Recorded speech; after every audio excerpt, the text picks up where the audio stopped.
ever preached from the middle of confetti before. A few weeks ago, I had to pick up Jackson and Cooper early from school to go to the orthodontist. And since I did not have Carter with me, Jackson took the opportunity to sit up front. Usually he doesn't get the prime seat in the car. So the sun was shining and we had the windows down.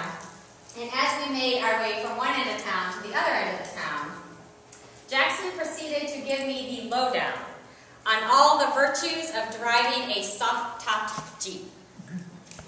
Mostly the benefits centered around its off-road abilities, its zip-up and zip-out windows, and the smiley face cover on the spare tire, which I think was the biggest draw to him. I think that Jackson likes the Jeep because of its rugged outdoor image. Anyway, his whole angle was that Jeeps are really cool. They are, in his mind, the car to own. A van? Not so much. I lovingly call my van the Silver Taxi, and it serves a very specific purpose in my life. So as I was laughing at the commercial pitch, he said to me, "You could drive a Jeep, Mom." And I said, "Yeah, right. Can you imagine me driving a Jeep?" And he said, "You could. Dad couldn't."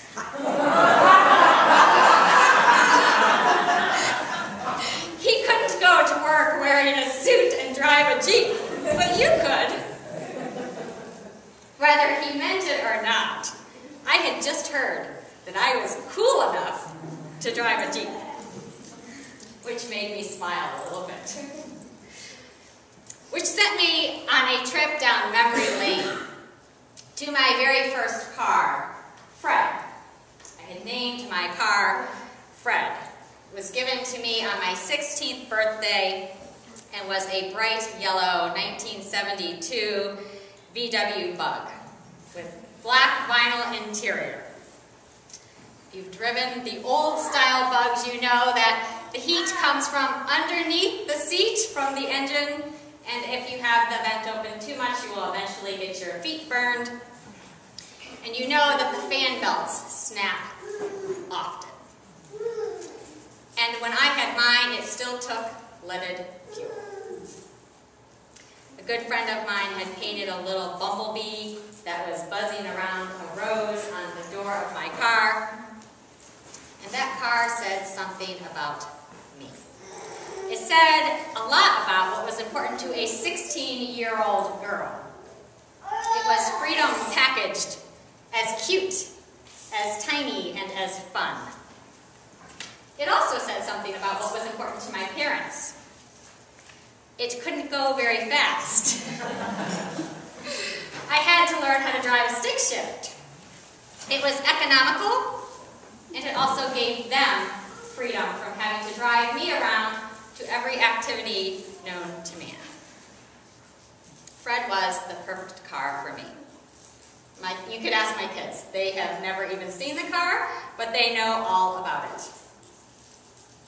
And this is true today, isn't it? We pick our cars somewhat based on our identity and our values. We're drawn to something that the car says.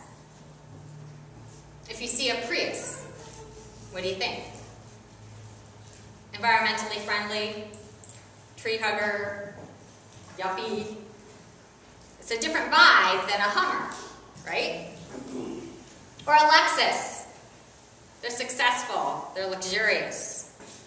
Whereas a Kia says practical and financially savvy.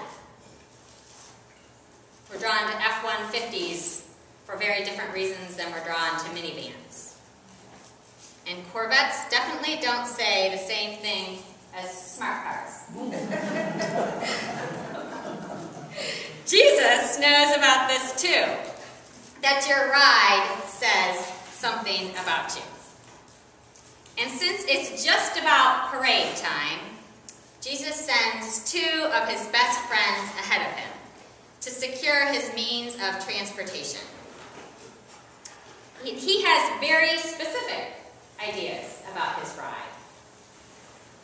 It's like he's saying to them, okay, boys, this is what I need, and only this will do. There's this little hole-in-the-wall car shop in the next village up. Behind the dumpster in the back lot of that shop is the perfect ride. Now, it's not going to look that remarkable, but don't let the fact that it's a 4-on-the-floor, vinyl-seated car with a leaking oil pump deter you. It really is exactly what I need. Now, I don't have any cash to give you, so just borrow it. And if anyone says anything to you, just tell them that the Lord needs it, and He'll see to it that you'll get it back. But you gotta wonder if the car attendants thought that the Lord that the disciples were talking about was Pilate, needing it for a joyride. Because they certainly didn't argue at all with the disciples. Now, I must admit that if I was a disciple and I followed Jesus up and down mountains, from village to village, and watched Him heal legions of people, been bewildered by His parables, scared to death on the sea more than once, and witnessed a multitude of miracles, and at this point also seen Him glow, the thing I'm thinking at this point is, seriously, we're car shopping?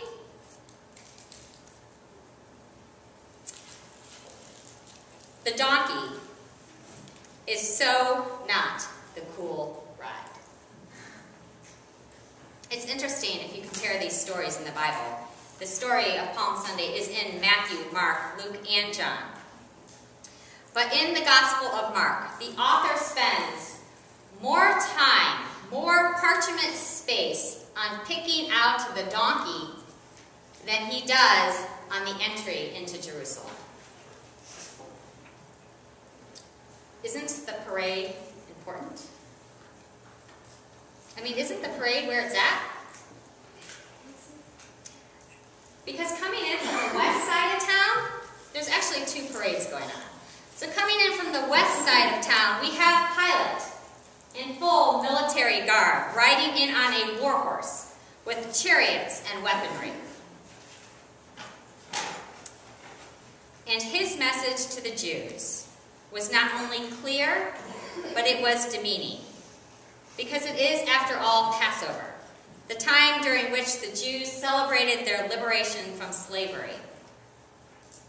And everything about Pilate's ride told the people, don't mess with Rome, unless you want to be messed with. There is no freedom in that. And you can bet that there are people shouting and cheering for Pilate as he's entered, because if they weren't, there would have been hell to pay. Besides, what other way is there? What other choice do they have? Pilate is their only chance to survive, isn't he? I mean, do they have another choice? Do we have another choice? Pilate and Rome promise that by succumbing to their ways of life, a parade can be all the time. And they aren't the only ones that promise that. This is the message of today's world also. This is the message that we hear at work. Work harder and you will be happy. And confetti will rain down on you. This is also the message we hear on television. If you look this one particular way, you will be happy. You'll look so good that you could be the flag girl in the parade. This is the message that we wait for from politicians. We want a quick fix to make our economic woes go away. If they would just be the drum major they're supposed to be and lead, then we could be happy. This is even the message that we look for from the church. And sometimes we even hear that if we just believe in Jesus, and pray the right way and follow the 10 Commandments, then we will be happy. Sometimes we have made Jesus out to be the master of ceremonies of this whole giant pomp and circumstance of life. And Jesus comes in from the east side. From the east side riding a donkey, because he wants nothing to do with Pilate's kind of parade. Everything that Jesus stands for is in direct opposition to Pilate. Jesus doesn't promise what Pilate promises. I mean, honestly, Jesus could have gone and gotten his own donkey. He is certainly not above doing that. So why? Why do the disciples have to spend all this time getting the donkey, finding the car? And if they have to do it, can't they at least shop for a horse? Because what draws us to Jesus can't be the parade. Borrowing a donkey is what saves them. And borrowing a donkey is what saves us. You know why? Because life isn't a parade. I wish it was, but it isn't. Jesus promises a donkey. The donkey is what it's all about, because this is what Jesus is all about. This is how he rides. This is how he does life. Getting the donkey is how we actually get to the parade. See, a parade is a path already prepared. Like these flowers and sawdust, they're all laid out beautifully. And this is part of what following Jesus does feel like and can look like. But it isn't all flowers and fun. And Jesus never, ever pretends like it is. Jesus doesn't spend that much time at the parade. He spends most of his time getting people to the parade. This is why there are even people on the east side of town cheering for him, because they have tasted another way. They have seen a glimpse of something more, and they have felt true hope in their bones. And all those reasons are why they felt as if their entire world had collapsed in on them when he died on the cross. Because now where would hope come from? From unexpected places and things.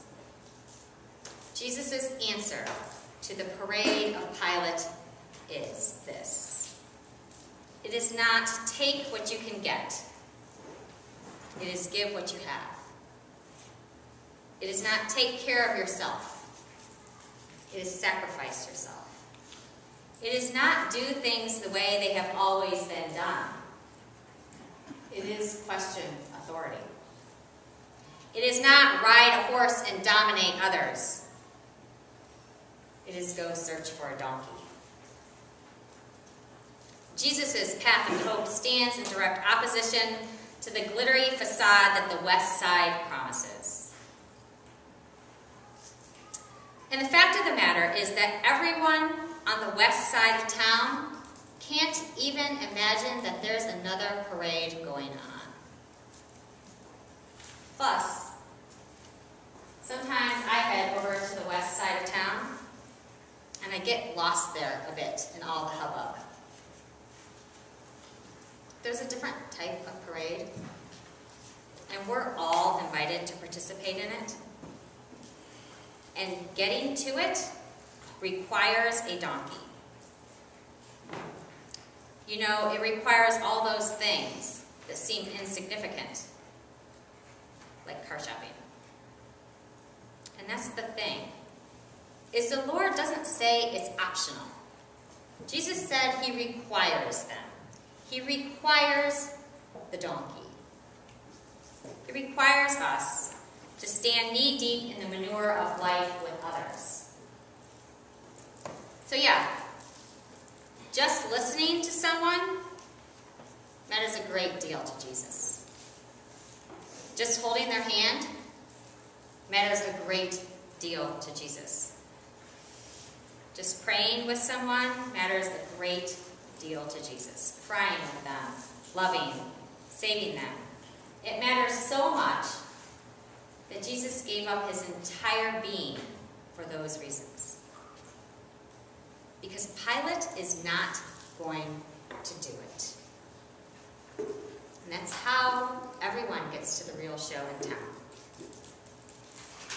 So go find a donkey. The Lord has need of you.